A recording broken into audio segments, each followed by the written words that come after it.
अस्सलाम वालेकुम। पाकिस्तान लाइव के साथ मैं हूं अली डार और मैं हूँ आयशा सलमान। पाकिस्तान लाइव में आपको खुशामदीद कहेंगे। बहुत सी आज स्टोरीज डिस्कस करेंगे और स्मोक की बात करेंगे, लेकिन स्मोक आज कुछ कम है। बारिश की आमद के बाद अब स्मोक की छुट्टी हो गई है। इसके क्या इम्पैक्ट्स हैं और मज़ीद कितना वक्त लगेगा, मज़ीद कितनी बारिशें होंगी, उसके बाद स्मोक बिल्कुल ख़त्म हो जाएगी।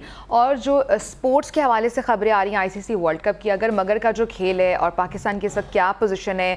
कीवीज़ ने कल का मैच जीत कर अपने लिए तो बहुत आसानियाँ बना ली हैं, लेकिन पाकिस्तान के लिए बड़ी मुश्किलात खड़ी कर दी हैं और उम्मीद तकरीबन ख़त्म होते दिखाई दे रही है। तमाम तर सिचुएशन पर बात करेंगे पाकिस्तान लाइव। बिल्कुल, इसके अलावा ये भी बात करेंगे कि गोगी की दौलत कैसे बढ़ी है।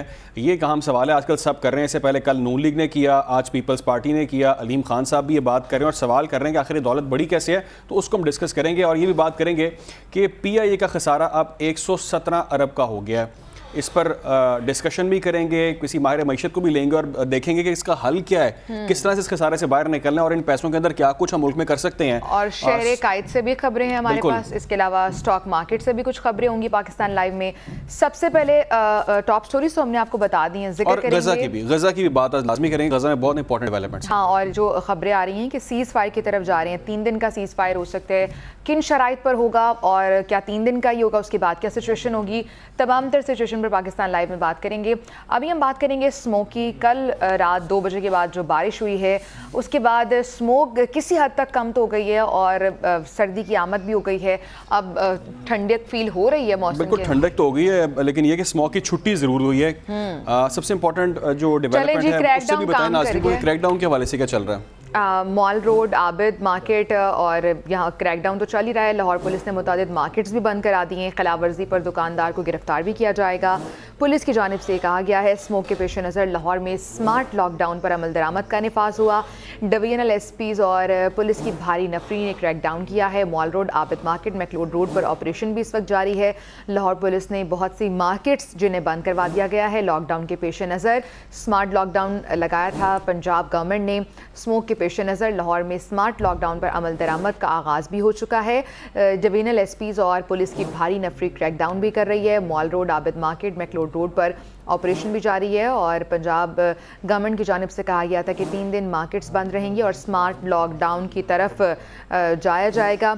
और इसी स्मार्ट लॉकडाउन का सुनकर शायद बारिश भी हो गई। और लेकिन 2 मुस्बत चीज़ें तो हैं, एक आपने स्मार्ट लॉकडाउन कर दिया, दूसरा अल्लाह ने आप पर मेहरबानी कर दी और बारिश हो गई। और मेरा ख्याल है कि 3-4 दिन तो स्मॉग के हवाले से काफ़ी पुरसकून गुजरने चाहिए। ऑल्दो ये हल तो नहीं है, लेकिन हम कल भी इस पर बात कर रहे थे आयशा कि इसका मुस्तकिल हल क्या है। इसका हल नहीं है। हमारे हमसाया मुल्क में मसनूई बारिश की जा रही थी ताकि स्मोक्स पर काबू पाया जा सके। हम लोग की यहाँ पंजाब हुकूमत ने जो स्मार्ट लॉकडाउन लगाया है वो उसकी डिटेल्स हम आपको बता दें तो मार्केट्स जो आज खुली हैं उन्हें बंद कराया जा रहा है पंजाब गवर्नमेंट की जानिब से। स्मोक की वजह से सिर्फ हफ्ते के रोज़ दुकानें और मार्केटें बंद रखी जाएंगी। मोहसिन नकवी की जानिब से कुछ इकदाम भी उठाए गए हैं और वो मेक श्योर करा रहे हैं कि मार्केट्स बंद रहें। कोई हुक्मनामा जारी नहीं किया गया। 10 नवंबर के हवाले से कोई हुक्मनामा जारी नहीं किया गया। जो जबरदस्ती आज मार्केटें बंद करवा रहे हैं वो गलत कर रहे हैं। आज के हवाले से नहीं था, बिल्कुल सैटरडे संडे का था। और आज ये खबर आई है कि आज 10 नवंबर है। आज मार्केट्स बंद कराने का कोई हुक्मनामा जारी नहीं किया गया। ज़बरदस्ती बंद कराने का नोटिस हम लेंगे। वज़ीर आला पंजाब ने कह दिया कि जो बाज़ इलाकों में ज़बरदस्ती मार्केट्स बंद करवा रही हैं इसका हम नोटिस लेंगे। मोहसिन नकवी की जानिब से ये बात सामने आई है। अब क्लियर किया गया है कि आज 10 नवंबर को मार्केटें और दुकानें बंद कराने का कोई हुक्मनामा जारी नहीं किया गया था। बिल्कुल ये वाज़ेह किया गया और इस हवाले से हम देख रहे थे कि सुबह से खबरें आ रही हैं कि कुछ गिरफ्तारियां भी अमल में आई हैं और सिर्फ हफ्ते के रोज़ कहा गया था कि मार्केटें बंद करनी है। आज के हवाले से ऐसा नहीं कहा गया। बारिश के बाद स्मॉग में नुमाया कमी ज़रूर आई है, ये चीज़ तो बहुत इंपॉर्टेंट चीज़ है। और इसी हवाले से मज़ीद क्या डेवलपमेंट्स हैं, खबरें क्या हैं, राना वहीद हमारे साथ हैं, उनसे जान लेते हैं। राना वहीद, ये जो खबरें सामने आ रही हैं कि आज गिरफ्तारियां भी अमल में आई हैं और ज़बरदस्ती मार्केट्स बंद करवाई जा रही हैं, क्या तफसीलात हैं?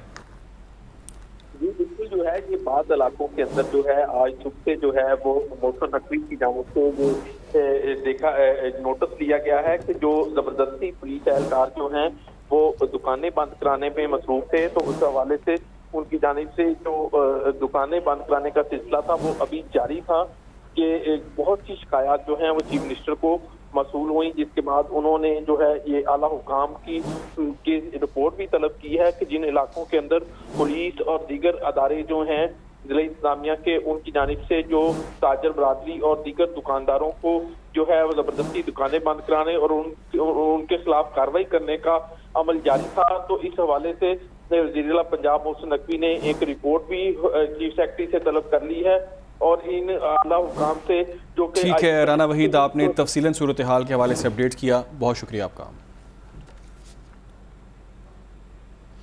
स्मोक के हवाले से हम बात करें, आगे बढ़ेंगे और मज़ीद कुछ खबरें शामिल करेंगे पाकिस्तान लाइव में।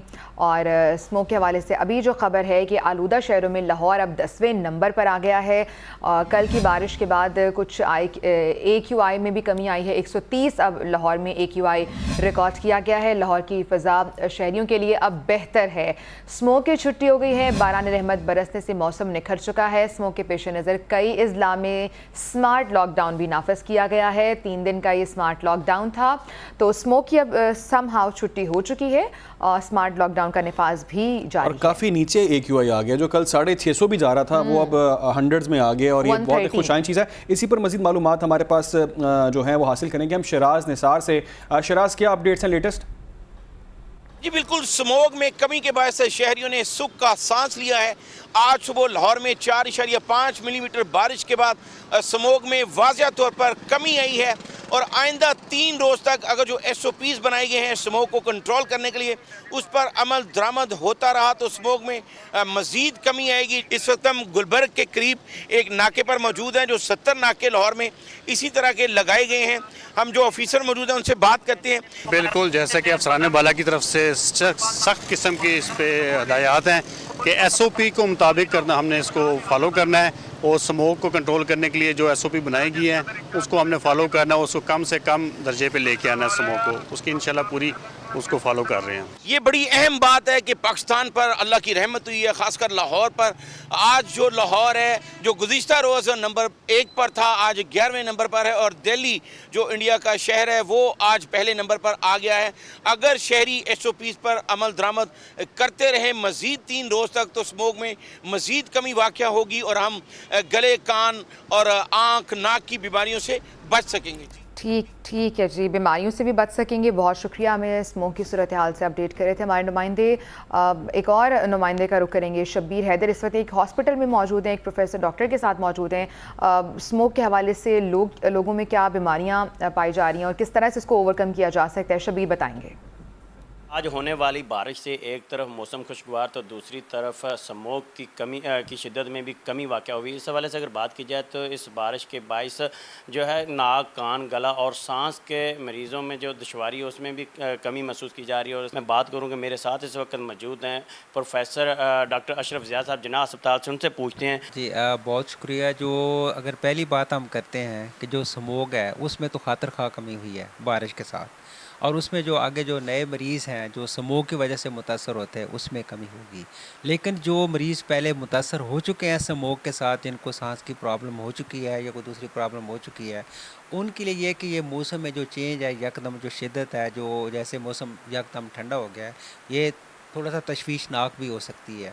अभी उनको एहतियात करने की ज़रूरत है कि जो स्मोक में तो कमी आ गई है, लेकिन उससे आगे जो प्रॉब्लम है कि जब मौसम चेंज होता है तो फिर जैसे निमोनिया है और ये प्रॉब्लम है, ये बढ़ने का डर भी होता है। तो अभी जो है वो ऐसे ही है कि अभी लोगों को एहतियात की ज़रूरत है कि जैसे गर्म मशरूबात इस्तेमाल करते रहें। आपने सुना उनका कहना है कि बारिश के मौसम को एंजॉय करने के साथ साथ अपने आप को घरों में रखें और इस सर्दी से भी बचाया जाए, ताकि लोग एक तो तरफ जो स्मोक है उससे बचा जा सके, स्मोक की वजह से नाक, कान, गला और सांस की वजह से जो दुश्वारी का सामना करना पड़ रहा है, और दूसरी जानब जो है सर्दी की शिद्दत से भी बचना चाहिए। जी ठीक है, बीमारियों से किस तरह से बचा जा सकता है, हमारे नुमाइंदे एक हॉस्पिटल में मौजूद थे, वो हमें बता रहे थे। इसी पर बात कर लेते हैं। निगरान सूबाई वज़ीर भी हमारे साथ मौजूद हैं, सैयद असफर अली साहब, बहुत शुक्रिया आपके वक्त के लिए। असफर साहब, एक जानिब लॉकडाउन का नोटिफिकेशन आता है, चलें जी हम उनसे भी बात करेंगे। एक दफ़ा आपको सिचुएशन बता दें, लाहौर में क्या सिचुएशन है। पहले लॉकडाउन का कहा जाता है कि लॉकडाउन लगाया जाएगा, स्मार्ट लॉकडाउन लगाया जाएगा और मार्केट्स भी बंद कराई जाएंगी, जिसके बाद आज कुछ मार्केट्स खुली थी और पुलिस ने क्रैक डाउन किया, मार्केट्स से कुछ गिरफ्तारियां भी हुई हैं, ज़बरदस्ती मार्केट्स भी बंद कराने की कुछ खबरें हैं बिकॉज स्मार्ट लॉकडाउन है 3 दिन का। जिसके बाद वज़ीर आला पंजाब मोहसिन नकवी की जानिब से एक क्लैरिफिकेशन आती है कि आज 10 नवंबर के लिए मार्केट्स बंद का नोटिफिकेशन नहीं था। ये नोटिफिकेशन हफ्ता और इतवार यानी कल और परसों के लिए था, जिसके बाद आज जो मार्केट्स खुली हैं उन्हें खुला रहने दिया जाए, उनके खिलाफ कोई क्रैकडाउन ना किया जाए। तो कहाँ पे ये मिसकम्युनिकेशन गैप है? पहले पंजाब गवर्नमेंट की जानिब से, वज़ीर आला की जानिब से ही नोटिफिकेशन आता है कि स्मार्ट लॉकडाउन लगाया जाएगा, जिसके बाद अब इस तरह की सिचुएशन आ रही है कि जो गवर्नमेंट है, निगरान गवर्नमेंट है, उसमें लैक ऑफ कम्युनिकेशन हम देख रहे हैं। बारिश एक तरफ हुई है जिससे मौसम तो खुशगवार हो गया है और सर्दी ने दस्तक दे दी है। सर्दियों की पहली बारिश कहा जाए तो गलत नहीं होगा और ये बारान रहमत के बाद अब स्मोग बहुत हद तक कम हुई है। और देखिए कि आज आप अगर जब बाहर निकलते हैं आज आपको सांस भी सही आ रहा है, थोड़ा मतलब फील हो रहा है सांस लेते कि आज आबो हवा भी साफ है। शायद हम लाहौरियों को इतना टाइम से हम इस फिजा में सांस ले रहे हैं, हमें अब फर्क नहीं पता कि अच्छी फिजा में सांस लेना क्या होता है। लेकिन आज धूप भी महसूस हुई है, धूप की किरणें भी आई हैं, जो वो स्मोक की एक थी ना वो पूरी लेयर वो डेफिनेटली नीचे आई है। और खुश्क जो मौसम था उससे जो बीमारियां थी उसमें बहुत हद तक कमी आएगी, नाक गले और सांस के अमराज में भी कमी आएगी, जिसके बाद ये जो बारान रहमत है इससे मौसमी बीमारियों से भी अब लोगों को निजात मिल सकेगी। तो ये एक बहुत खुशाइन चीज़ है। और बारान रहमत के बाद अब ये है कि गवर्नमेंट की जानिब से तो सिर्फ लॉकडाउन लगाया गया था, कोई खातिर ख्वाह इक़दाम नहीं किए गए थे। का तहकीकाती कमेटी बनाने का फैसला सामने आया है। तहकीकाती कमेटी 4 से 5 रुकनी होगी। कमेटी वर्ल्ड कप के ख़त्म होते ही अपने काम का आगाज़ कर देगी। तहकीकाती कमेटी वर्ल्ड कप समेत एशिया कप की कारकर्दगी का भी जायज़ा लेगी। तहकीकाती कमेटी वर्ल्ड कप में 4 मैचेस में मुसलसल शिकस्त और एशिया कप की कारकर्दगी का भी जायज़ा लेगी। तहकीकाती कमेटी के मेंबरान का ऐलान बाद में किया जाएगा। इंग्लैंड के खिलाफ मैच के बाद उसके नाम सामने आ सकेंगे। PCB ज़राए ऐसा बताते हैं तहकीकाती कमेटी की रिपोर्ट की रोशनी में आइंदा माह दौरा ऑस्ट्रेलिया के लिए कौमी स्क्वाड में तब्दीलियों के हवाले से भी फैसला किया जाएगा। तहकीकाती कमेटी कौमी टीम के कप्तान बाबर आजम, कोच ब्रेडबर्न समेत टीम डायरेक्टर मिकी आर्थर को भी तलब करेगी। PCB ज़राए बताते हैं कि तहकीकाती कमेटी मुकम्मल बाइख्तियार होगी। कमेटी जो भी सिफारिशात देगी उस पर अमल करने की कोशिश की जाएगी। इसी पर बात भी कर लेते हैं। हमारे साथ चौधरी अशरफ लाइन पर मौजूद हैं, हमारे स्पोर्ट्स कॉरेस्पॉन्डेंट हैं PNN के। अस्सलाम वालेकुम चौधरी साहब, ये आपने स्टोरी ब्रेक की थी, तहकीकाती कमेटी जो बनाई जा रही है वो कहा यह जा रहा है कि उसका ऐलान जो नाम है वो बाद में सामने आएंगे। मजीद क्या बताते हैं आपके ज़राए? क्रिकेट बोर्ड ने इस बात का फैसला कर लिया है कि फौरी तौर पर वर्ल्ड कप के बाद एक तहकीकाती कमेटी बनाई जाएगी जो 4 से 5 अफराद पर मुश्तमिल होगी और वो पाकिस्तान क्रिकेट टीम की जो वर्ल्ड कप में नाकस कारकर्दगी है उसका जायजा लेगी। इस हवाले से टीम के हेड कोच ब्रेडबर्न को भी उस कमेटी में तलब किया जाएगा। इसके साथ साथ जो टीम डायरेक्टर मिकी आर्थर जिनके साथ भारी मुआहदा किया गया है उनको भी तलब किया जाएगा। टीम एक नंबर 1 की पोजीशन के साथ इस वर्ल्ड कप में गई थी, उसकी नाकस कारकर्दगी की जिम्मेदारी इनका तयन किया जाएगा। और उसके बाद क्योंकि अगले माह पाकिस्तान टीम ने ऑस्ट्रेलिया का दौरा करना है और उसके लिए पाकिस्तान टीम में बड़े पैमाने पर कांट पिछाड़ भी होगी। अब से थोड़ी देर पहले पाकिस्तान टीम के कप्तान बाबर आजम ने प्रेस कॉन्फ्रेंस भी की, जब उनसे सवाल हुआ कि आपके कप्तान हो रहे तो उन्होंने बड़ा उसका डट जवाब दिया कि पिछले 3 साल से मैं कप्तानी के साथ साथ परफॉर्म भी कर रहा था, उस वक्त तो किसी ने मेज पर तनकीद का निशाना नहीं बनाया। और सबसे बड़ी उन्होंने एक बात की कि टीवी पर बैठकर मुझ पर तनकीद करने वालों के पास मेरा नंबर मौजूद है, लेकिन उन्होंने मुझे टेलीफोन करना गवारा नहीं किया, लेकिन टीवी पर बैठकर वो मुझ पर तनकीद कर रहे हैं। बहरहाल उन्होंने कहा उनका इशारा किसकी तरफ था? उनका इशारा जो साबिक टेस्ट क्रिकेटर इस वक्त टीवी पर बैठकर कप्तान बाबर आजम को क्रिटिसाइज कर रहे हैं। इसका मतलब यह है कि टीम वहां पर भारत में मौजूद है और भारत में जो भी यहाँ पर उनको क्रिटिसाइज किया जा रहा है एक एक पल की वहां पर उनको खबरें हैं। और अगर टीम परफॉर्म नहीं करती, लेकिन बाबर आजम ने ये इस बात को भी तस्लीम किया कि जो अफगानिस्तान और जनूबी अफ्रीका का मैच था वो हमारी शिकस्त का बायस बना, उसकी वजह से अगर वो 2 मैच। अच्छा चौधरी साहब, इससे पहले हमने देखा बाबर आजम हर फॉर्मेट में नंबर 1 कप्तान रहे, नंबर 1 प्लेयर रहे। अगर कुछ मैचेस उनकी जानिब से नहीं अच्छे खेले जाते या टीम की जानिब से अच्छे नहीं खेले जाते तो तनकीद का सिलसिला शुरू कर दिया जाता है। आप क्या समझते हैं ये कैसी रविश है? क्या ये यही चलता रहना चाहिए या फिर हमें तनकीद इस तरह की कोई तनकीद हो जो बेहतरी की जानिब लेकर जाए चीज़ों को? को सही कहा, तनकीद ऐसी होनी चाहिए जिससे बेहतरी का रास्ता निकल सके। अब क्योंकि पाकिस्तान टीम का बहुत सारा दारोमदार बाबर आजम, शहीनशाह अफरीदी, हारिस रऊफ, मोहम्मद रिजवान, 4 से 5 क्रिकेटर्स के हमारा जो क्रिकेट है वो उस दायरे में घूम रही थी। उससे बाहर निकल के हमारी क्रिकेट नहीं आ रही, ना नया कोई प्लेयर सामने आया। होता तो ये है कि वर्ल्ड कप में अब कोई जैसा अब्दुल्ला शफीक थे, आगा सलमान थे, सऊद शकील थे, ये ऐसा परफॉर्म करते और अपने इंतखाब को दुरुस्त साबित करते, लेकिन उन्होंने भी ऐसा कुछ कारकर्दगी नहीं दिखाई, जिसकी वजह से तमाम प्रेशर अब बाबर आजम पर आ गया है। बाबर आजम इस प्रेशर को आप किस तरह हैंडल करते हैं, क्योंकि बहुत सारी तनकीद उनको सहना पड़ रही है। चौधरी साहब हमारे साथ ही मौजूद रहिएगा आप। अभी साबिक टेस्ट क्रिकेटर अजहर खान साहब ने भी हमें ज्वाइन कर लिया। अस्सलाम वालेकुम अजहर खान साहब। अजहर खान साहब, बातें तो बहुत हो रही हैं, तनकीद बहुत हो रही है। अभी पीसीबी ने कह दिया है कि 4 से 5 रुकनी हम तहकीकाती कमेटी बनाएंगे जो सारी चीज़ों का तयन करेगी कि जिम्मेदार कौन है वर्ल्ड कप में जो नाक़िस कारकर्दगी है। कुछ मैचेस हारे, इसमें कोई शक नहीं है पाकिस्तानी टीम, लेकिन कुछ मैचेस जीते हैं, उसका क्रेडिट उतना नहीं दिया जाता। लेकिन जो टीम मैचेस हार जाती है उस पर पूरी एक तहकीकाती कमेटियां बन जाती हैं कि कौन जिम्मेदार था उसका। आप क्या समझते हैं कि कौन जिम्मेदार है इसका और किसको जिम्मेदारी इसकी लेनी चाहिए?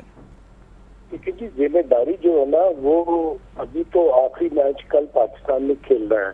वर्ल्ड कप का इख्तिताम किस तरह होता है, क्या परमुटेशन पर कॉम्बिनेशन करते हैं मैथमेटिकली या वैसे देखा जाए तो अभी तो कल का मैच मौजूद है। And let the Pakistan team play that match. जब ये मैच खत्म हो जाएगा, इसका रिजल्ट आ जाएगा, आपको पता चल जाएगा कि क्वालिफिकेशन जो है वो क्या पाकिस्तान कर सकता है कि नहीं कर सकता सेमीफाइनल के लिए।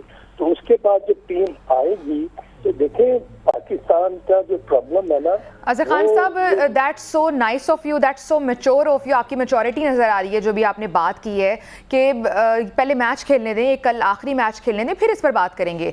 लेकिन जो हमारे ऑफिशियल्स हैं अजहर खान साहब, क्या उन्होंने एक दफ़ा नहीं ये सोचा होगा, मैं ज़का अशरफ की बात कर रही हूँ या इंजमाम वाला जो भी मामला चल रहा है, कि चले एटलीस्ट पहले वर्ल्ड कप ख़त्म होने दें, फिर आपने जो भी कट्टा खोलना है आप तब खोल लें। आपने बहुत अच्छी बात की है और मेरा ख्याल है कि जो ये पेंडोरा बॉक्स खोला गया है इंतजाम का और चेयरमैन पीसीबी ने, ये उनका बनता ही नहीं था कि वो ड्यूरिंग द वर्ल्ड कप जो है ना वो ऐसी एक इंटरव्यू दे दें जिससे ना बहुत सारे जो कॉन्फ्लिक्ट्स हैं वो सामने उभर कर नजर आ जाए। अब पाकिस्तान की क्रिकेट की टीम का जो अलमी है वो ये है, अगर मैं आपको 2019 में ले जाऊं तो पाकिस्तान वहां भी क्वालिफाई इसलिए नहीं कर सकता था कि हमारा नेट रन रेट जो था वो बिल्कुल न्यूजीलैंड के मुकाबले में हमारा ये नहीं था, और यही हिस्ट्री दोबारा रिपीट की गई है। आप इतने पैसे कोचिज को देते हैं, आप इतने पैसे अपने थिंक टैंक को देते हैं, डॉलर्स में पैसे जा रहे हैं पाकिस्तान क्रिकेट बोर्ड के, क्या 4 साल के बाद वही हिस्ट्री दोबारा रिपीट कर रही है कि हमें नेट रन रेट की वजह से हम इतनी मुश्किलात में फंस गए हैं। और बिल्कुल अजहर खान साहब, ये वो टीम है जो इंडिया की कंडीशंस में पहली बार खेल रही है, और ये टीम जब वहां जाती है, इंडिया ने क्या प्रेशराइज करना था हमें या बाकी बड़ी टीमों ने क्या प्रेशराइज करना था? आपका अपना पीसीबी, आपका अपना क्रिकेट बोर्ड जिस तरह से क्रिकेटर्स को प्रेशराइज कर रहा है, विच इज़ नॉट फेयर। बहुत बहुत शुक्रिया अजहर खान साहब हमारे साथ मौजूद है, साबिक टेस्ट क्रिकेटर, बहुत शुक्रिया आपके वक्त के लिए।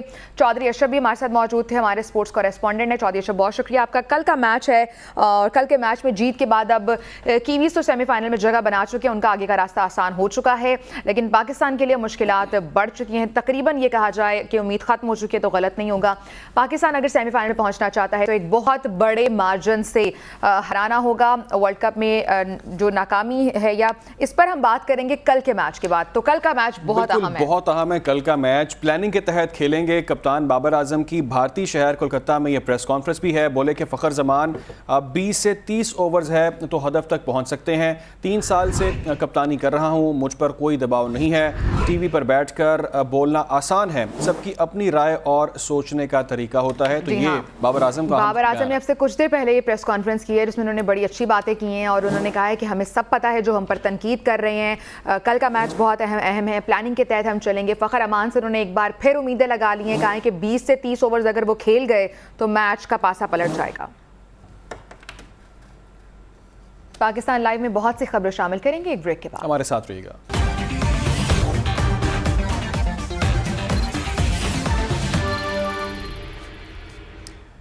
Welcome back. अभी आपको बराह रास्त ये चलेंगे, चेयरमैन उलमा कॉन्फ्रेंस अल्लामा हाफिज ताहिर अशरफी इस वक्त खिताब कर रहे हैं। पूरी इंसो कत्ल किया।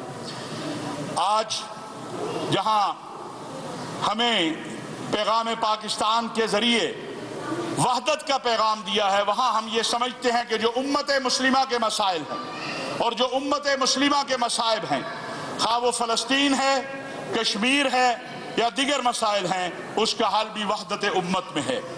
पाकिस्तान के वज़ीर आज़म OIC के इजलास में शिरकत के लिए रियाज चले गए हैं। कल अरब लीग का इजलास भी रियाज में हो रहा है, परसों OIC का इजलास हो रहा है। पूरी मुस्लिम उम्मा और आलमी दुनिया की नजरें रियाज की तरफ लगी हुई हैं।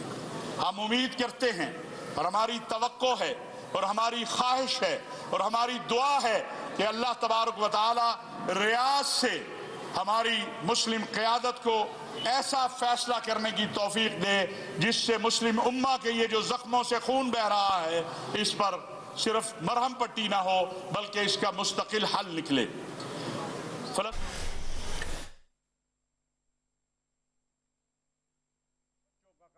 ताहिर अशरफी प्रेस कॉन्फ्रेंस कर रहे थे, गुफ्तगू आपने सुनी।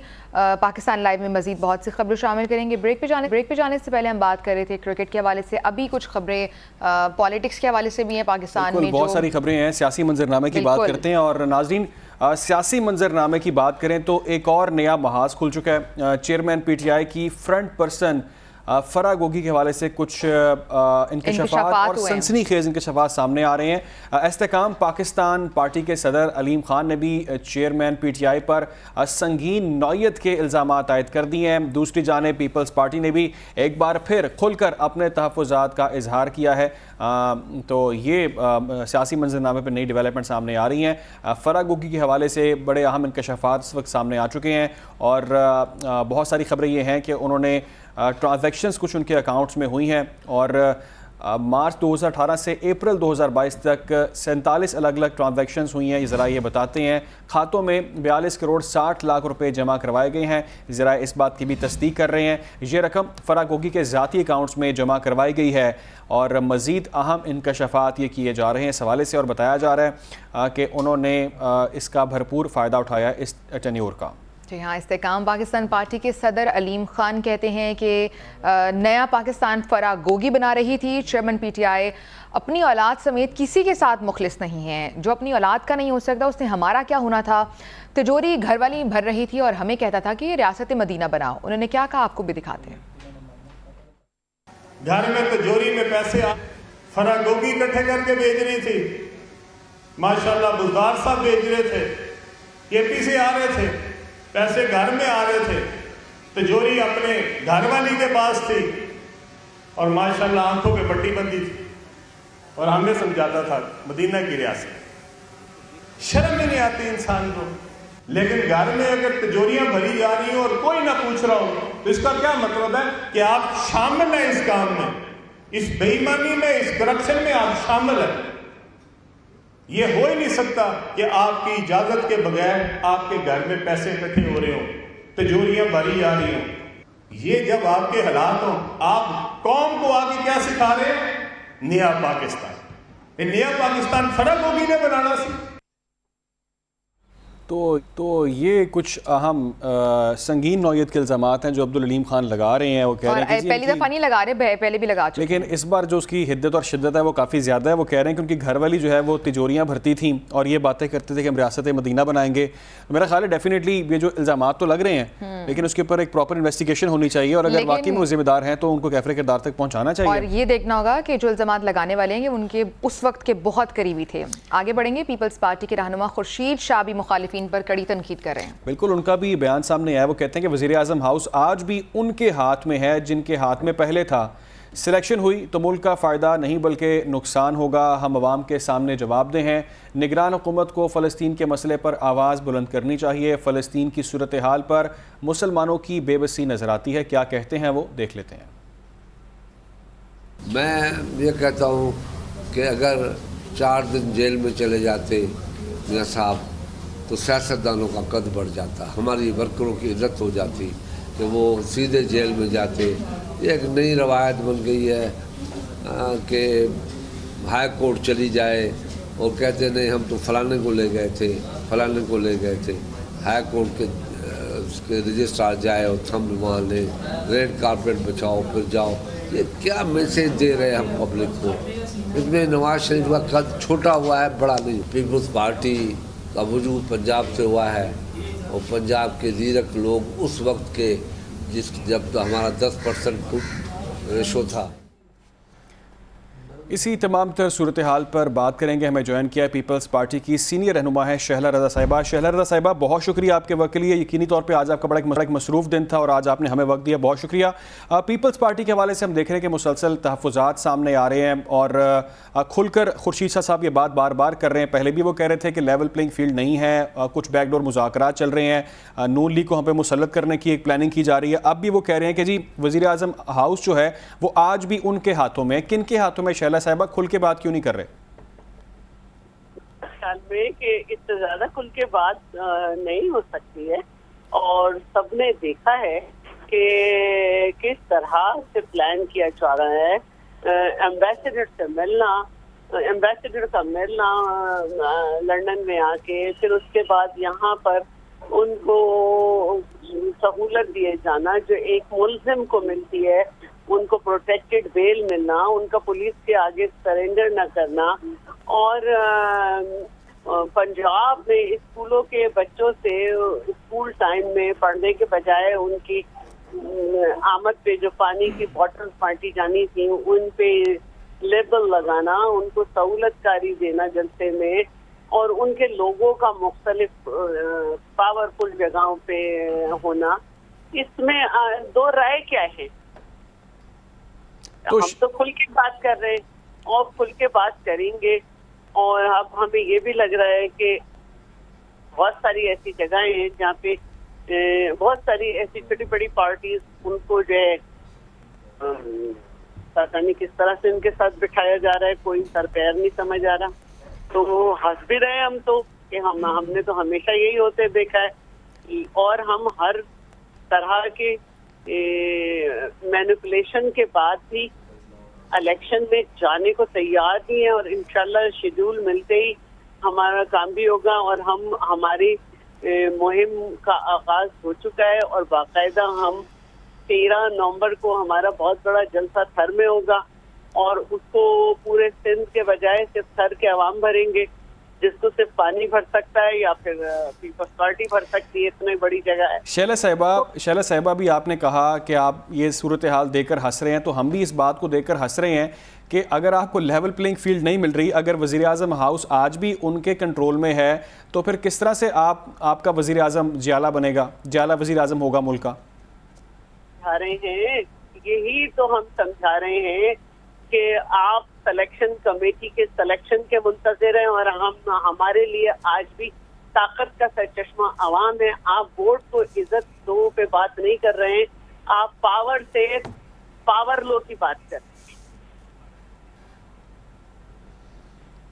ठीक है। अच्छा शैला साहिबा, एक और बड़ा अहम सवाल वो ये कि पीटीआई तो मुतालबा करती है कि उनको लेवल प्लेइंग फील्ड नहीं मिल रही, उनका तो कहते हैं फील्ड ही हमें नहीं मिल रही, लेकिन पीपल्स पार्टी का ये जो मुतालबा है वो किस तरह से दुरुस्त है? उनके साथ तो कोई गिरफ्तारियां नहीं हो रही, कोई पकड़ दकड़ नहीं है, कोई रूपोश नहीं है लोग, तो किस लेवल पर आपके साथ लेवल प्लेइंग फील्ड नहीं हो रही? देखिए, मैंने आपको पूरा तरीक़ाकार बताया कि अगर एक पार्टी को एक्स्ट्रा ऑर्डिनरी जो है फैसिलिटेट किया जाएगा तो इसका मतलब है कि तमाम पॉलिटिकल पार्टीज को लेवल प्लेइंग फील्ड ही मिले।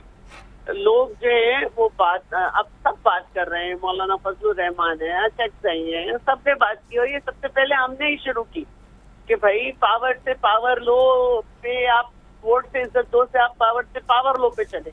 हम आज भी ताकत का सरचश्मा आवाम पे खड़े हैं और हमें मालूम है कि आपको छोटे छोटे जिनकी वर्थ नहीं है उनकी जरूरत है, हमें जो है वो की जरूरत है जो अवामी ताकत पे यकीन रखते हो। ठीक है, वेरी लास्ट क्वेश्चन शैला साहब, क्विकली रिस्पांस कीजिएगा। आपके खिलाफ एक इत्तेहाद बन रहा है, जीडीए, जेयूआईएफ, एमक्यूएम और अब नून लीग भी उसका हिस्सा बनने जा रही है, कैसे डील करेंगे उसके साथ सिंध में? जीडीए का मतलब ये ग्रैंड डेमोक्रेटिक अलायंस जिसमें जेयूआईएफ भी है और मुस्लिम लीग फंक्शनल इसको हेड करती है, पजारा ग्रुप, उसमें पीटीआई भी होती है, एमकेएम भी होती है, पीएमएलएन भी होती है और वो बहुत सारी हसनज़दा पार्टियां भी होती हैं जो चाहते हैं कि पीपल्स पार्टी को मिल के हराया जाए, लेकिन हर दफा उनको पता चल जाता है। तो अभी फिर बन रहा है तो कोई नई बात नहीं। अब खुशी ये है कि शहरी सतह पे भी बनाने लगे।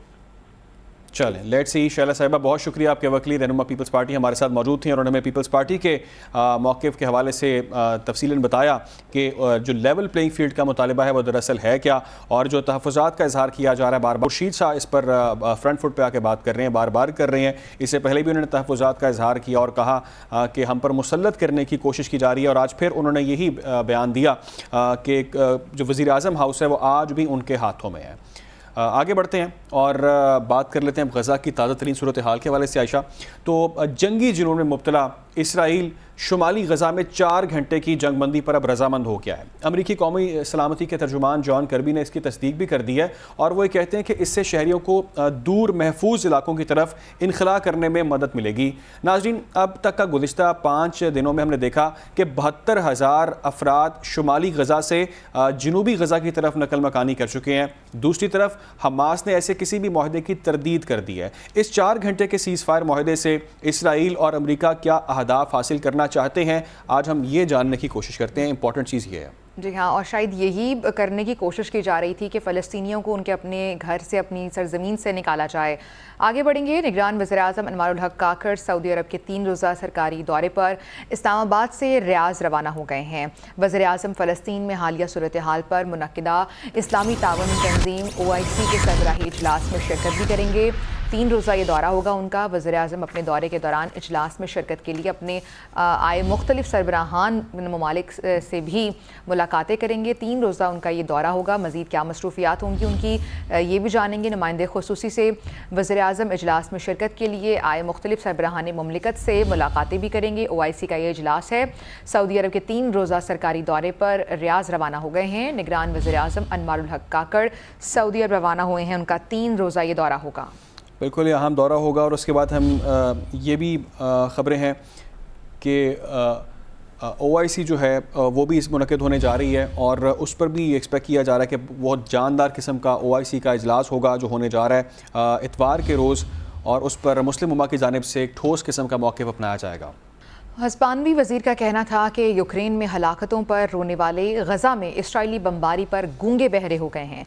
स्पेन की वज़ीर बराए समाजी हुकूक आइवन बेलारे ने गज़ा में आलमी रहनुमाओं के दोहरे रवैये की मजम्मत करते हुए कहा है कि आलमी बरादरी इसराइल के हमले के ख़िलाफ़ कार्रवाई करने में नाकाम हो गई है। उन्होंने आलमी बरादरी से इसराइल पर सफारती ताल्लुकात ख़त्म करने का मुतालबा करते हुए कहा है कि इसराइल फ़लस्तीनियों की नस्लकुशी बंद करे।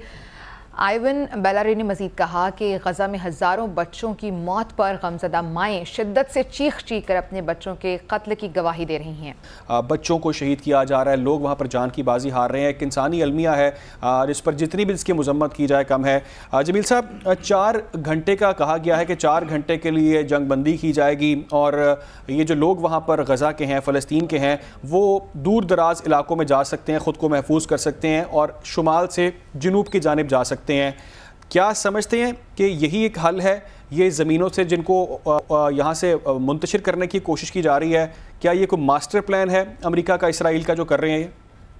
ये बिल्कुल एक मजमूम सा इरादा नजर आता है। गो के जाहिरन ये बिल्कुल नजर महसूस होता है कि बहुत उन्होंने तीर चला दिया, बहुत मेहरबानी कर दी फ़लस्तीनियों पर, 4 घंटे का वक्फा दे दिया और इन 4 घंटों में वो रिलीफ गुड्स भेज सकेंगे। 150 ट्रक्स की जरूरत है वहाँ रिलीफ गुड्स के लिए और 150 ट्रक वहाँ पहुँचाने के लिए उन्होंने बहुत ज्यादा एहसान कर दिया। लेकिन इसके पीछे जो मैंने बात की कि मजमूम इरादा, वो क्या लगता है और उसके सबूत मौजूद हैं, मैं आपको दे देता हूँ चंद लम्हों में। इसके पीछे मजमूम इरादा जो है वो ये है कि इजराइल चाहता है कि एक फनल के तरीके एक मखसूस रास्ते से लोग निकलना शुरू हो जाएं। जब वो मखसूस रास्ते से निकलें तो उनकी आइडेंटिफिकेशन, तलाशी, ताकि जो मशकूक उनकी नज़र में नज़र आते हैं उनको उठा के ले जाएं, उनको मारें, उनको जेलों में रखें, उनको कत्ल करें। एक तो ये। दूसरी बात ये कि वो चाहते हैं कि जब ये इधर से निकल जाएंगे फ़लस्तीनी, आधे तो निकाल दिए उन्होंने, बाकी आधे रह गए हैं गज़ा में, जब वो निकल जाएंगे तो उनको वापस आने का रास्ता ही नहीं मिलेगा। 2 बातें हैं इसमें। क्यों नहीं रास्ता मिलेगा? घर उनके खंडरात बन गए हैं, पहली चीज। दूसरी बात ये है कि वो जब जाएंगे तो उनको कहा जाएगा 10 सप्ताहों का एक इस पे सीक्रेट एक डॉक्यूमेंट इजराइल की तरफ से लीक किसी ने किया है, वो ये है कि इनको सिनाई में बसा दो, फिर वापस नहीं आने दो ताकि वो वहाँ बस जाएं। तो जो मज़मूम इरादे शुरू से हैं, बिल्कुल, पहले इनको शुमाल से जनूब की जाने मुंतशिर किया जाए और उसके बाद इनको इजिप्ट में वहाँ से निकाल दिया जाए और उनकी ज़मीनों पर आकर काबिज़ हुआ जाए। और यही खबर हमने पहले भी शायद आपने खबर देखी हो कि अमेरिका ने कहा है कि इसराइल में गज़ा में इसराइली फ़ौज बाद में रहेगी एज अ सिक्योरिटी। अच्छा, ये कहिएगा जमील साहब कि वज़ीर आज़म जा रहे हैं, निगरान वज़ीर आज़म OIC के इजलास में शिरकत करने जा रहे हैं, इतवार के रोज़ इजलास होने जा रहा है, कहा जा रहा है कि बड़ा एक जानदार किस्म का इजलास होगा। क्या समझते हैं आप, मुस्लिम उम्मा को प्रेशर बिल्ड कर सकेगी, कुछ मुख्तलिफ करेंगे बार हम? मेहरमा आते आते ये 12 तारीख को कर रहे हैं, 1 माह और 7-8 दिन के बाद जो ये इजलास कर रहे हैं सरबराहों का, मैंने आपके ही प्रोग्राम में और मुख्तलिफ दूसरे प्रोग्रामों में ये बात मैंने बबांगे दोहल कही हुई है, एक मरतबा नहीं कई मरतबा कही हुई है कि ये जिस दिन ये जुल्म और सितम की दास्तान को दोबारा शुरू किया गया इजराइल के तरफ से, जिस दिन से आग और खून की होली खेले जाने लगी, जिस दिन से बारूद का और बम का की बारिश करने लगे शुरू हुई, उस दिन। ठीक है डॉक्टर जमील साहब, इस पर हम फिर डिस्कशन। अभी वक्त है ब्रेक का, कुछ ही देर में हाजिर होंगे हेडलाइंस के साथ। Welcome back to Pakistan live. अब बात करते हैं स्टॉक एक्सचेंज में कारोबारी हफ्ते के आखिरी रोज़ ज़बरदस्त तेज़ी जारी है। 100 इंडेक्स 55,000 पॉइंट्स की बुलंद तरीन सतह से अब तजावुज़ कर गया है। 100 इंडेक्स में 1,215 पॉइंट्स का इजाफा हुआ है। 100 इंडेक्स 55,476 पॉइंट्स पर पहुंच चुका है। तो definitely it's a very good news, ये अच्छी खबर है कि ये तजावुज़ कर गई है, बुलंद तरीन सतह है। 100 इंडेक्स में 1,215 पॉइंट्स का इजाफा देखने में आ रहा है। 100 इंडेक्स 55,476 पॉइंट्स पर अब पहुँच चुका है। स्टॉक एक्सचेंज में कारोबारी हफ्ते के आखिरी रोज़ ये ज़बरदस्त तेज़ी इस वक्त जारी है और 55,000 पॉइंट्स की बुलंद तरीन सतह से तजावुज़ कर गया है। 100 इंडेक्स में 1,215 पॉइंट्स का इजाफा हुआ है और 100 इंडेक्स 55,476 पॉइंट्स की सतह से अब तजावुज़ कर चुका है। हफ्ते के आखिरी रोज़ ये ज़बरदस्त तेज़ी देखने में आ रही है और 100 इंडेक्स 55,000 पॉइंट्स की सतह से तजावुज़ किया गया है।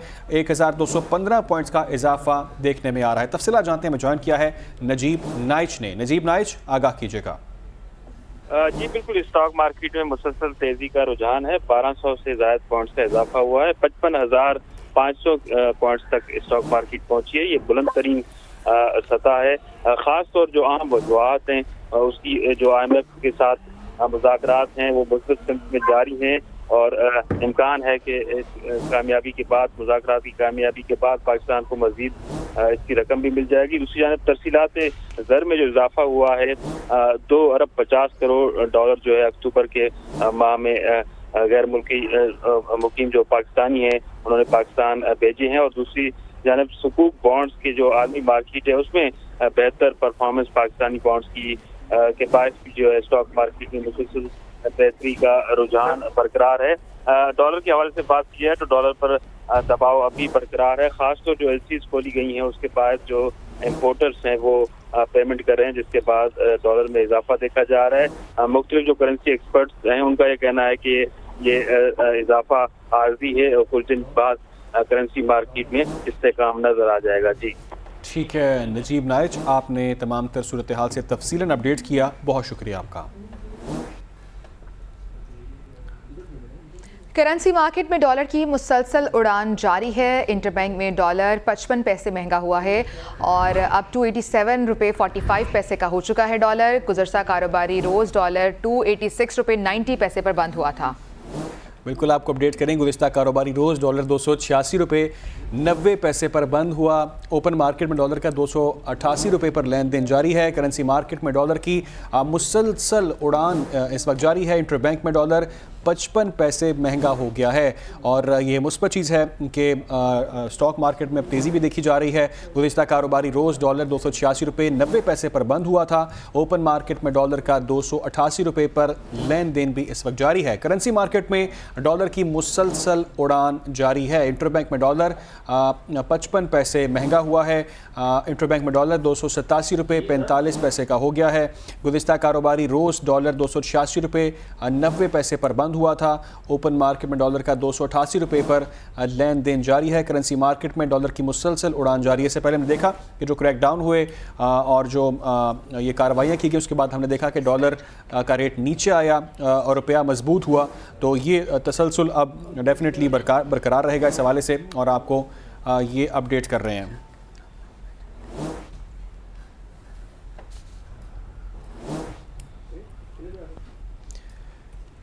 इसी पर बात करते हैं, हमारे साथ मलिक बोस्तान मौजूद हैं।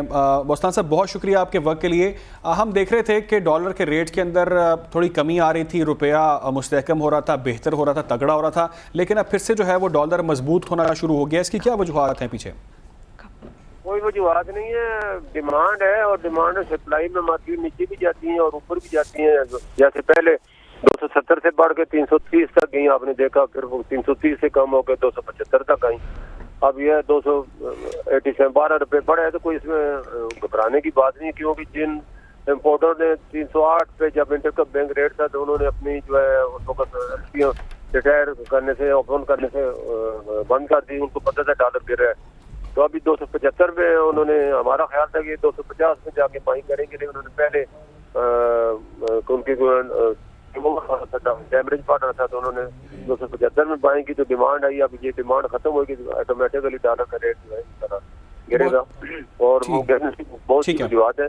सबसे बड़ी वजह तो IMF का वक्त है जो बर वक्त आया है और उसने स्टेटिस्टिक्स का आगाज किया और उम्मीद है 14 नवंबर तक ये रिव्यू हमारा मंजूर कर लेते हैं। 710 मिलियन ये मिल जाएंगे। इसके अलावा ठीक है, तो मलिक बोस्तान साहब, हम ये उम्मीद कर सकते हैं, हम ये होप रख सकते हैं कि आने वाले दिनों के अंदर रुपया मुस्तहकम होता नजर आएगा, डॉलर नीचे आएगा?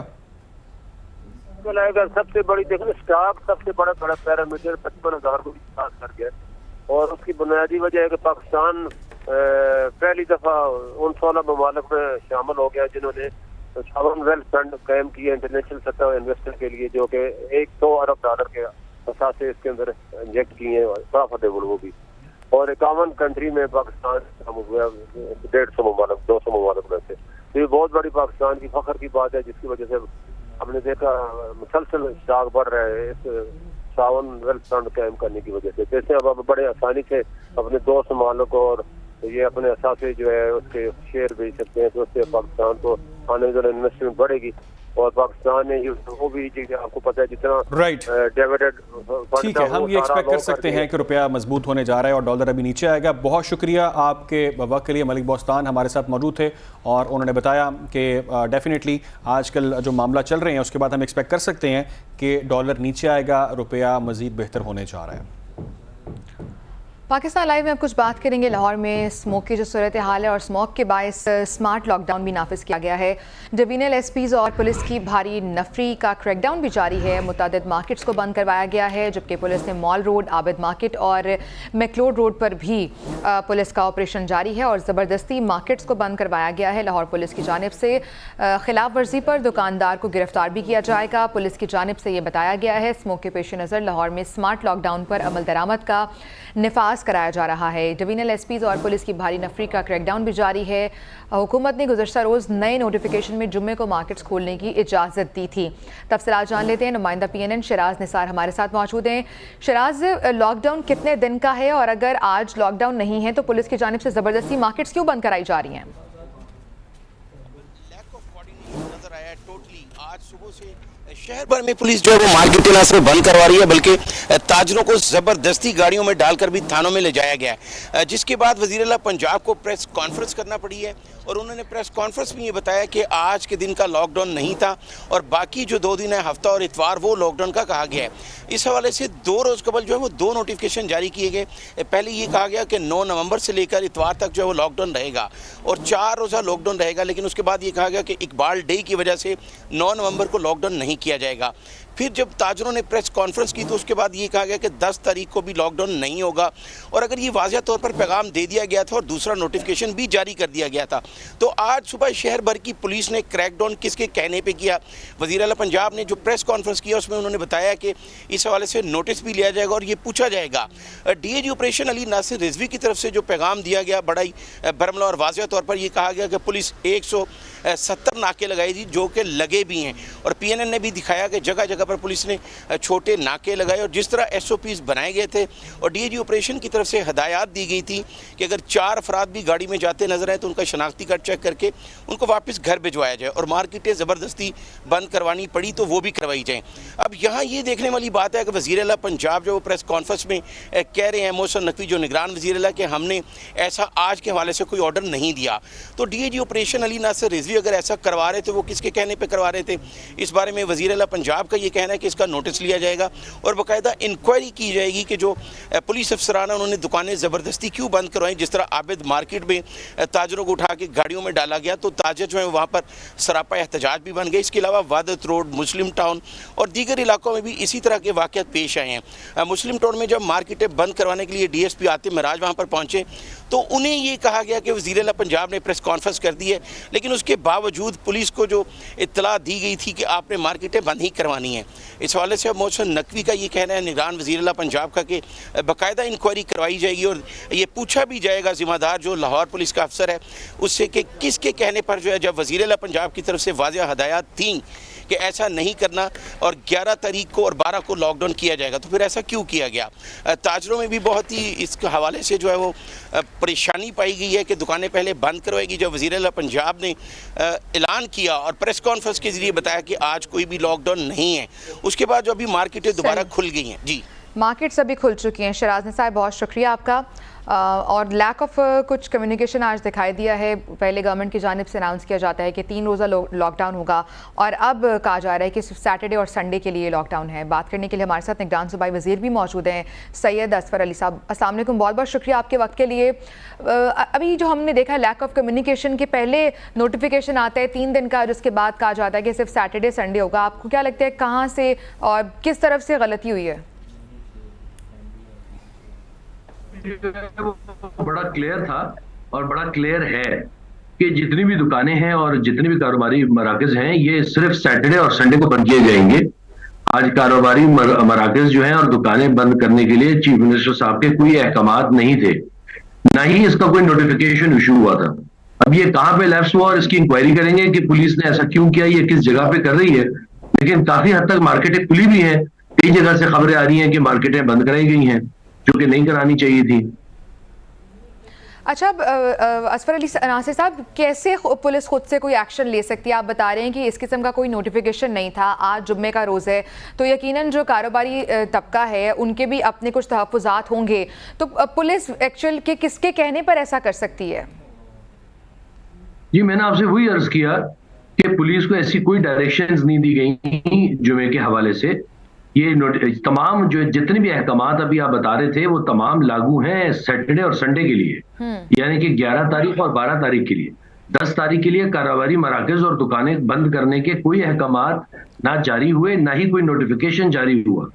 अब ये किस जगह पे मिसकम्युनिकेशन हुई है इसकी तहकीकात करेंगे। पुलिस इंक्वायरी कर रहे हैं कि क्यों वो बंद करवा रही है, क्योंकि ऐसे तो कहीं से भी अहकामात जारी नहीं किए गए हुकूमत की तरफ से।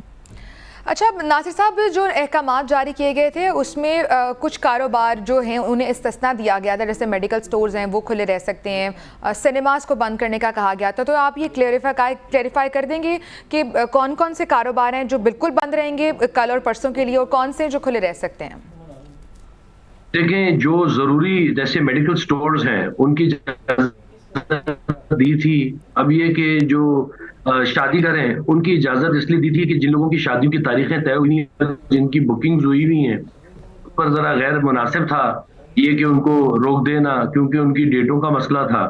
लेकिन बकाया जितने भी पार्क हैं, आपको मालूम है कि लाहौर है कि फेस्टिवल 15 रोजा था, उसके अंदर जितने भी पार्क्स एंड हॉर्टिकल्चर के इवेंट्स थे जिलानी पार्क पे, ये सारे जो हैं ये सारे भी बंद कर दिए इसी वजह से। साहब, अभी जो कल बारिश हुई है, कल जो बारिश हुई है कल रात, अब जो AQI है वो 130 पर आ चुका है, पहले जो 400 से भी ऊपर था। आपको नहीं लगता कि जो ये लॉकडाउन है ये सिर्फ लोगों को तंग करने के लिए है और बिल्कुल अब गैर ज़रूरी है?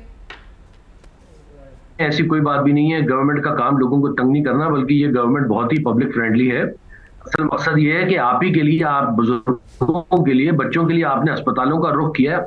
आपने देखा कि कितने बुजुर्ग और कितने बच्चे जो है पल्मोनरी रेस्पिरेटरी डिसऑर्डर्स के अंदर और ये जो पिंक आई है इसके अंदर मुब्तला हो चुके हैं। गवर्नमेंट को कोई शौक नहीं है किसी को तंग करने का, मगर ये अगर अल्लाह का शुक्र है सबसे पहले कि बारिश हुई और 468 का जो एयर क्वालिटी इंडेक्स है ये 130 के ऊपर आया, मगर इसको मजीद कंट्रोल करना लेकिन लाजिम नासिर है साहब, लोग क्योंकि इसका गलत फ़ायदा भी उठाते हैं। 3 से जो 4 छुट्टियां होती हैं, बहुत बहुत शुक्रिया अभी के लिए। सैयद असफर अली नासिर साहब हमारे साथ मौजूद हैं, निगरान सूबाई वज़ीर हैं। और अली, मैं यही कहना चाह रही थी कि 3 से 4 छुट्टियां जो दी गई हैं उसका लोग फ़ायदा भी उठाते हैं और नॉर्दर्न एरियाज चले जाते हैं। इंपॉर्टेंट खबर है, वो भी नाज़रीन तक पहुंचाते हैं कि तोशाखाना रेफरेंस में नवाज शरीफ की जब्त शुदा जायदाद के हवाले से खबर यह है कि असासे वापस करने का हुक्म दे दिया गया है। एहतसाब अदालत इस्लामाबाद ने जायदाद जब्ती के अहकामात वापस ले लिए हैं। ये अहम तरीन डेवलपमेंट है। एक बहुत ही इंपॉर्टेंट ये खबर सामने आ रही है कि एहतसाब अदालत इस्लामाबाद ने जायदाद जब्ती के अहकामात वापस ले लिए। तफसीलात जानते हैं, आदिल सईद अब्बासी हमारे साथ मौजूद है। आदिल, क्या तफसीलात हैं? एहतसाब अदालत से बड़ी खबर जो है वो सामने आई है। तोशाखाना रेफरेंस पे अहम पेशरफ सामने आई। नवाज शरीफ की जब्त शुदा जायदाद और असासे वापस करने का हुक्म जो है वो जारी किया गया है एहतसाब अदालत की जानिब से। एहतसाब अदालत ने जायदाद जब्ती के अहकामात जो है वो वापस ले लिए हैं।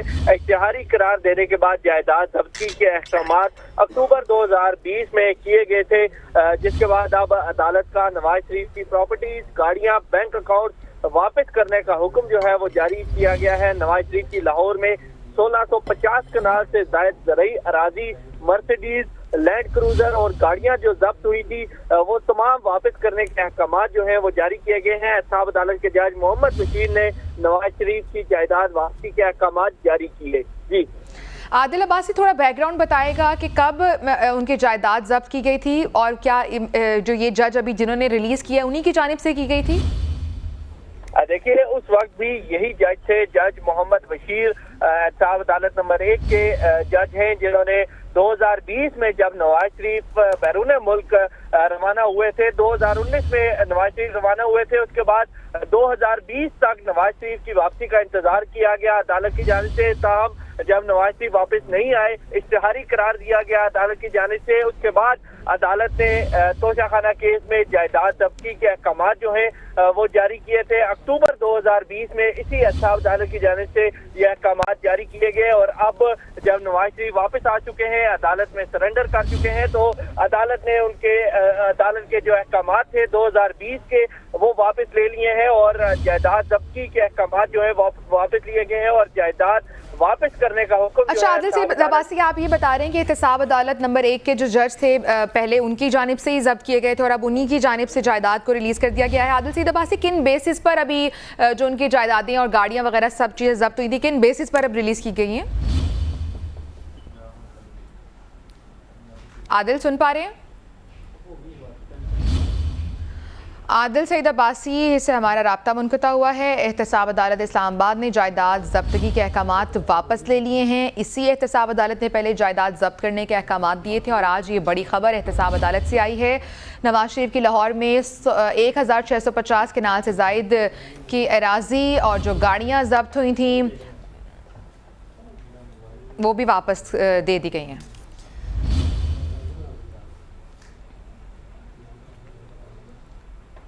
ठीक है, अभी आपको बराह रास्त लिए चलते हैं। कराची के सरकारी अस्पताल के डॉक्टर्स इस वक्त प्रेस कॉन्फ्रेंस कर रहे हैं, आपको वहाँ लिए चलते हैं।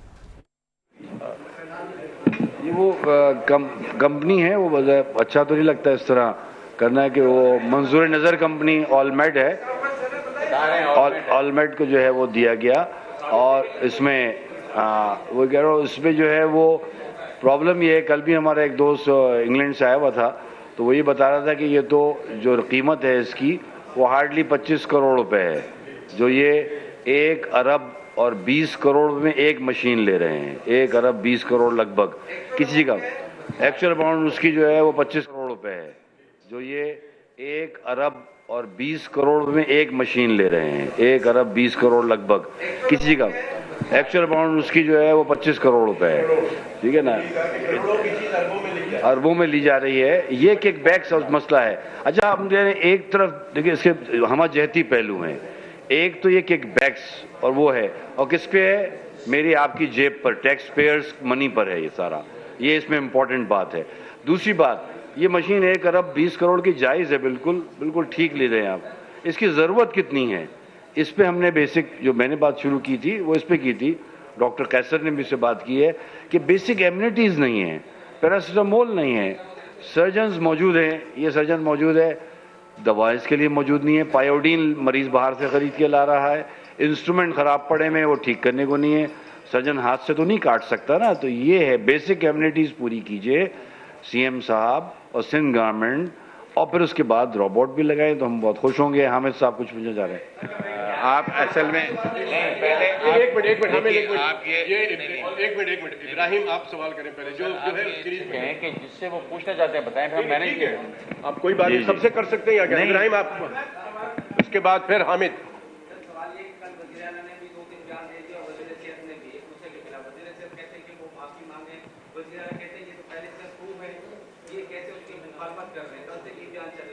देखिए, मैं समझता हूं कि ये दोनों की आपस की बात है और इसमें दोनों सीनियर लोग हैं, समझदार लोग हैं। मैं इसीलिए पहले शुरू में कह चुका हूं कि सीएम साहब बड़े हो जाएं और एमिकेबली इसको सेटल करें। हामिद, आप क्या कह रहे हैं? कराची के डॉक्टर्स मुश्तरका प्रेस कॉन्फ्रेंस कर रहे थे और उनकी जानिब से जो हेल्थ रिलेटेड इश्यूज़ हैं उन पर रोशनी डाली जा रही थी। अभी शामिल करेंगे एक ब्रेक, कुछ ही देर में वापस आएंगे।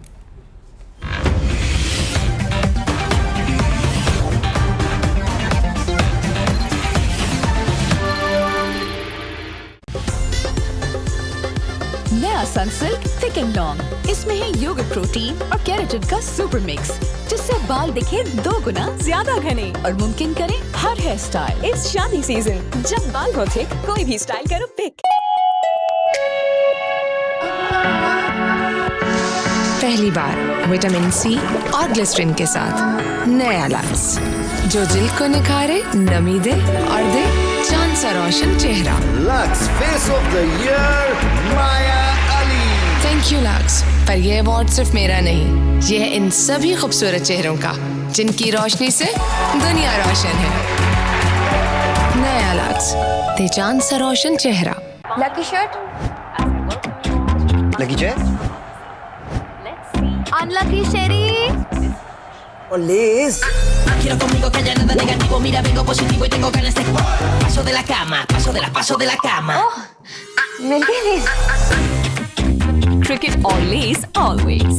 एक माँ ही बनाती है बेटी को सर से मजबूत, जड़ से मजबूत। लाइफ बॉय शैम्पू का मिल्क प्रोटीन और एलोवेरा फॉर्मूला बनाए इसके बालों को मजबूत। लाइफ बॉय शैम्पू, तुम मजबूत हो। ए ईमान वालो, एहसान जताकर और तकलीफ पहुंचाकर अपने सदक़े बर्बाद ना कर दो। अल्लाहु अकबर, अल्लाहु अकबर, अल्लाहु अकबर, अल्लाहु अकबर। अशहदु अल्ला इलाहा इल्लल्लाह, अशहदु अल्ला इलाहा इल्लल्लाह,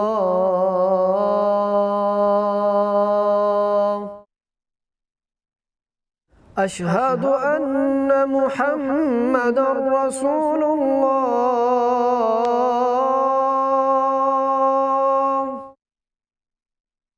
अशहदु अन्न मुहम्मदर रसूलुल्लाह।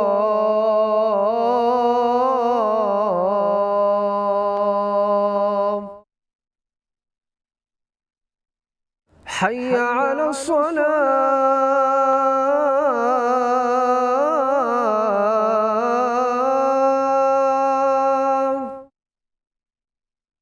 हय्या अला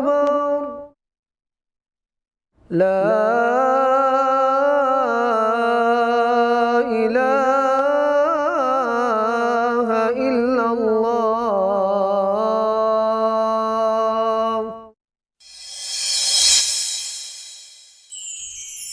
बेटियों को नापसंद न किया करो, ये तो बड़ी मोहब्बत करने वाली। कराची के बिजली सार्फिन पर मजीद इजाफी बोझ की तैयारी की जा रही है। पहली समाही एडजस्टमेंट की मद में नेपरा ने नजरसानी नोटिस जारी कर दिया है। जुलाई ta सितंबर से माही एडजस्टमेंट का इजाफी बोझ के इलेक्ट्रिक सार्फिन पर भी पड़ेगा। डेस्कोज ने 22 अरब 56 करोड़ रुपए के इजाफी बोझ की दरख्वास्त दायर कर दी है। यह अहम खबर है जो आप तक पहुंचा रहे हैं कि डेस्कोज नेपरा में 22 अरब 56 करोड़ रुपए के इजाफी बोझ की दरख्वास्त दायर की गई है। 14 नवंबर को ये होगी। इस बारे में तफसीलात भी जानेंगे। दरख्वास्त की समाअत के हवाले से बताया जा रहा है समाही एडजस्टमेंट का इतला कि इलेक्ट्रिक सार्फिन पर होगा कैपेसिटी पेमेंट की मद में 12 अरब 12 करोड़ रुपए वसूल करने की हिदायत है। ये दरख्वास्त है कि मुरम्मत और ऑपरेशन की मद में 4 अरब की तफसीलात सामने आ रही हैं और इस हवाले से आपको अपडेट कर रही हैं। नाज़रीन, PIA का मजमूई खसारा 711 अरब रुपए तक अब पहुँच गया है। निजकारी कमीशन हुकाम के मुताबिक PIA के माहाना नुकसानात 13 अरब रुपए हैं। कौमी एयरलाइन को गुज़िश्ता साल 86 अरब रुपए नुकसानात का सामना करना पड़ा है। रवां साल 150 अरब रुपए से ज़ायद नुकसान का खदशा है। PIA के ज़िम्मे बैंकों के 430 अरब रुपए के वाजिबात हैं। PIA के हतमी ऑडिट अकाउंट्स का काम 31 दिसंबर तक मुकम्मल किया जाएगा, जो कि इस दौरान असासों और वाजिबात की रिपोर्ट तैयार करने का काम जारी रहेगा। PIA की निजकारी के लिए बोली आइंदा साल के अवाइल में होने का इम्कान। मैनेजमेंट कंट्रोल समेत PIA के 51% शेयर्स फ़रोख्त करने का प्लान है। तो ये वो PIA का खसारा है जो सामने आ रहा है। इसी पर मज़ीद तफसीलात जानते हैं। मैं ज्वाइन किया है ग़ुलाम मुर्तज़ा ने, ब्यूरो चीफ़ हैं इस्लामाबाद के। ग़ुलाम मुर्तज़ा, क्या तफसीलात हैं इस खसारे से मुताल्लिक़? जी ग़ुलाम मुर्तज़ा, सुन पा रहे हैं आप? जी बिल्कुल, आपकी आवाज़ आ रही है? जी जी। यही कि निजकारी से मुतल्लिक़ निजकारी कमीशन के बोर्ड ऑफ डायरेक्टर्स का आज इजलास था और इस इजलास की सदारत वज़ीर निजकारी फवाद हसन फवाद ने की है। माली मुशीरों के तकर्रुर के लिए जमा कराई गई जो दरख्वास्तें हैं उनका जायजा आज लिया गया है। यही के मालियाती मुशीर के लिए अर्नेस्ट एंड यंग कंसोर्शियम की मंजूरी दे दी गई है। हाउस बिल्डिंग एंड फाइनेंस और फर्स्ट वुमेन बैंक के मालियाती मुशीर की मुद्दत में तोसी की भी मंजूरी दी गई है। आज इस हवाले से यहाँ में इजलास था जिसमें ये फैसला किया जाना था कि दोनों जो एंटिटीज हैं उनको बेचने के लिए जो माली मुशीर हैं वो मुकर्रर किए जाएं, क्योंकि इस वक्त जो PIA का खसारा है वो तकरीबन 711 रुपए तक पहुंच गया है और माहाना नुकसान 13 अरब रुपए से जायद हैं। निजकारी कमीशन का ये कहना है कि कौमी एयरलाइन को पिछला साल 86 अरब रुपए नुकसान का सामना करना पड़ा था और मौजूदा साल में 150 अरब रुपए से ज्यादा का नुकसान हुआ है। PIA के जिम्मे बैंकों के 430 अरब रुपए वाजिबुल अदा हैं और हतमी ऑडिट अकाउंट्स का काम 31 दिसंबर तक मुकम्मल किया जाएगा। इन असासों और जिम्मे जो वाजिबात हैं इनकी रिपोर्ट भी तैयार कर ली गई है। निजकारी कमेटी में आज ये बोर्ड ऑफ डायरेक्टर्स का जो इजलास था इसमें ये फैसला किया गया है कि माली मुशीर जो है वो मुकर्रर किए जाएं और माली मुशीर PIA का जो माली मुशीर है उसमें अर्नेस्ट एंड यंग कंसोर्शियम की मंजूरी दे दी गई है। जी ठीक है ग़ुलाम मुर्तज़ा, आपने तफसीलन आगाह किया, बहुत शुक्रिया आपका। उधर कराची में बल्दिया टाउन मदीना कॉलोनी में रात गए पुलिस एहलकार के जख्मी होने का मामला। पुलिस हुक्काम के मुताबिक जख्मी एहलकार अपने दीगर साथियों के हमरा शहरी के घर में डकैती की नीयत से दाखिल होने की कोशिश कर रहा था। फायरिंग से जख्मी एहलकार और दीगर 3 साथी ज्वेलर के घर ज़बरदस्ती घुस रहे थे। 4 मुलजिमान में से एक पुलिस एहलकार गुलशेर अपनी वर्दी में था जबकि दीगर साथी सादा लिबास में थे। घर में दाखिल होने की कोशिश में घर के रिहायशी ने शोर मचा दिया। 2 मुलजिमान पुलिस एहलकार गुलशेर और शाकिर हुसैन अहले मोहल्ला के हत्थे चढ़ गए। जख्मी पुलिस एहलकार समेत 2 मुलजिमान को हिरासत में ले लिया गया है। जख्मी एहलकार स्पेशल प्रोटेक्शन यूनिट में तैनात है। इब्तदाई तहकीकात से मालूम हुआ है कि मुलजिम एहलकार इस वक्त जख्मी है। तफसीलात भी जान लेते हैं। रजब अली हमारे साथ मौजूद हैं। रजब, ये बताएगा ये वाक़या कैसे पेश आया और अब तक क्या कार्रवाई की है पुलिस ने? ये गुज़िश्ता शब जो है वारदात की कोशिश की गई थी, जहां पर एक जो पुलिस एहलकार जो कि पुलिस की टी शर्ट पहना हुआ था उसके साथ मजीद 3 साथी थे बल्दिया टाउन मदीना कॉलोनी का वाक़या है, जहां पर मुल्जिमान ने जब घर में दाखिल होने की कोशिश की है और घर के मालिक फहद ने जो है वो मज़ाहमत करते हुए रोकने की भी कोशिश की, ताम मुल्जिमान चूंकि उनके पास असला था, वो असले के तौर पर तलाशी के बहाने घर के अंदर दाखिल हुए थे।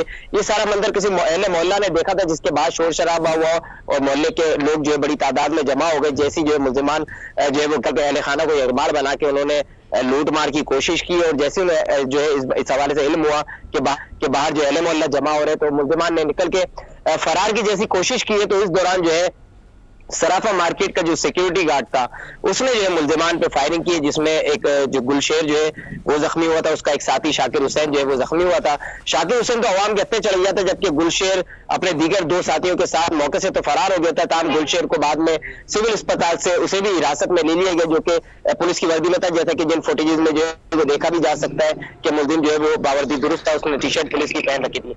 पुलिस हुकाम का कहना है कि वाकई की इत्तला मिलते ही फौरी तौर पर मौके पर पुलिस पहुंची थी और मुल्जिमान के एक साथी शाकिर हुसैन से असला भी जो है बरामद हुआ है, एक पिस्तौल बरामद हुआ है, जबकि जो पुलिस एहलकार को भी जो है वो अस्पताल से सिविल अस्पताल जब वो इलाज मालने के लिए गया था तो वहां से पुलिस ने उसको गिरफ्तार कर लिया। यूं 2 मुल्जिमान शाकिर हुसैन और पुलिस एहलकार जो गुलशेर को गिरफ्तार कर लिया गया, जबकि इनके 2 साथी जो है फरार है, उनकी तलाश की जा रही है। पुलिस हुकाम का कहना है कि इब्तदाई तफ्तीश में ये बात सामने आई है कि जो पुलिस एहलकार है गुलशेर, वो अपने दीगर साथियों के हमरा जो है वो गुलशेर जो है वो घरों में जो है वो रात के औकात में जो लूट मार की वारदातें करता था, जबकि जो पुलिस एहलकार गुलशेर है वो स्पेशल प्रोटेक्शन यूनिट में जो है वो तैनात था। मुलजिम के खिलाफ जो है मजीद जो है वो तहकीकात भी की जा रही है, जबकि मजीद तहकीकात भी की जा रही है। बहुत शुक्रिया आपका रजब अली। एक और अहम खबर ये है कि चेयरमैन पीटीआई के खिलाफ साइफर केस के हवाले से खबर है जो आप तक पहुंचाएंगे, आपको अपडेट करेंगे कि साइफर केस के अंदर क्या डेवलपमेंट हुई है और मुसलसल जो चेयरमैन पीटीआई हैं उनके लिए बड़े मसले मसाइल चल रहे हैं, उनको केसेस का सामना करना पड़ा है, रिलीफ उनको मिलता नज़र नहीं फ़िलहाल आ रहा। खबर यह है कि खसूसी अदालत के जज अबुल असनाद अडियाला जेल में समाअत की है। उन्होंने इस्तगासा के 3 गवाहान के बयानात कलमबंद ना हो सके, आइंदा समाअत पर मजीद 3 गवाह तलब किए गए हैं। शाह महमूद कुरैशी के अहल खाना को भी समाअत में शामिल होने की इजाज़त मिल गई है। शाह महमूद कुरैशी की अहलिया और बेटी कमरा अदालत में मौजूद थीं। समाअत के आगाज़ से कबल वकला सफ़ाई ने चेयरमैन पीटीआई से मुशावरत की और ये अहम तफसीलात हैं जो आप तक पहुँचा रहे हैं कि आइंदा समाअत पर मजीद 3 गवाह को तलब कर लिया गया है। उधर निगरान वज़ीर आला से जस्टिस रिटायर्ड मकबूल बाक़िर ने वज़ीर आज़म अनवारुल हक काकड़ के नाम ख़त लिख दिया है, जिसमें उन्होंने FBR की तरफ से workers welfare and workers party fund की गैर कानूनी वसूली का मामला उठा दिया है। ख़त के मुताबिक 18वीं तरमीम के बाद हुकूमत सिंध ही आइनी तौर पर सूबे के सनती इदारों से workers welfare and worker party fund की वसूली कर सकती है। वज़ीर आला सिंध ने वज़ीर आज़म को दरख्वास्त की है कि वफाकी वज़ारत ख़जाना को सिंध के 22 अरब रुपए वापस करने की हिदायत की जाए।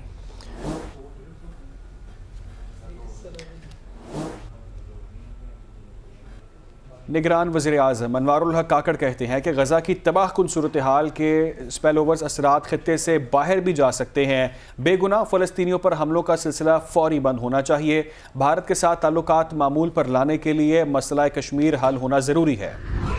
पाक तुर्किया 2 तरफ़ा ताल्लुकात शानदार हैं। अफ़गान मुहाजिरीन के इनखला का फैसला काफ़ी ताख़ीर से हुआ। नुमाइंदे ख़ुसूसी सिद्दीक साजिद हमारे साथ मौजूद हैं, डिटेल्स इनसे जानेंगे। जी सिद्दीक, तफसीलात बताइएगा। जी, ये निगरान जो वज़ीर आज़म है अनवारुल हक काकड़, उन्होंने एक तुर्कश न्यूज़ एजेंसी को इंटरव्यू दिया है, जिसमें उन्होंने खुलकर जो है वो गजा की तबाहकुन सूरत हाल के स्पिल ओवर के हवाले से इज़हार ख्याल किया और कहा कि इसके खतरात खित्ते से बाहर भी जा सकते हैं और फ़लस्तीनियों पर हमलों का जो सिलसिला है वो फौरी बंद होना चाहिए। जबकि उन्होंने कहा कि पाकिस्तान और तुर्किया के ताल्लुकात शानदार हैं और अफगान मुहाजिरीन के इनखला का फैसला उन्होंने कहा कि काफ़ी तख़ीर से हुआ है और लेकिन पाकिस्तान इस हवाले से अपनी जो जिम्मेदारी है वो पूरी करेगा। भारत के साथ ताल्लुकात की बेहतरी के लिए तनाज़ा कश्मीर का हल होना बहुत ज़रूरी है और उन्होंने कहा कि एक खित्ते में एक ना खत्म होने वाला इंसानी अलमिया देखा जा रहा है और इसका असर न सिर्फ खित्ते में बल्कि खित्ते से बाहर भी पड़ने के कभी इम्कानात मौजूद हैं। और उन्होंने कहा कि जो गजा की जो सूरत हाल है इसमें फौरी तौर पर जो इंसानी राहदारी का जो क़याम है उसको अमल में लाया जाए और साथ ही साथ उन्होंने ये भी कहा कि अफगान महाजरीन के हवाले से जो हुकूमत पाकिस्तान ने अपने बुनियादी कौमी स्ट्रेटेजिक मफादात को सामने रखते हुए फैसला किया है, ये फैसला पहले हो जाना चाहिए था ताकि जो है वो जो इस हवाले से हमारे खदशात थे वो दूर हो जाते। दूसरा उन्होंने ये भी कहा कि जो मुख्तलिफ ममालिक के दरमियान पाकिस्तान के मुख्तलिफ ममालिक के साथ जो ताल्लुकात हैं। ठीक है सिद्दीक, बहुत शुक्रिया आपका। कुछ मजीद अहम खबरें भी शामिल करेंगे लेकिन एक ब्रेक के बाद।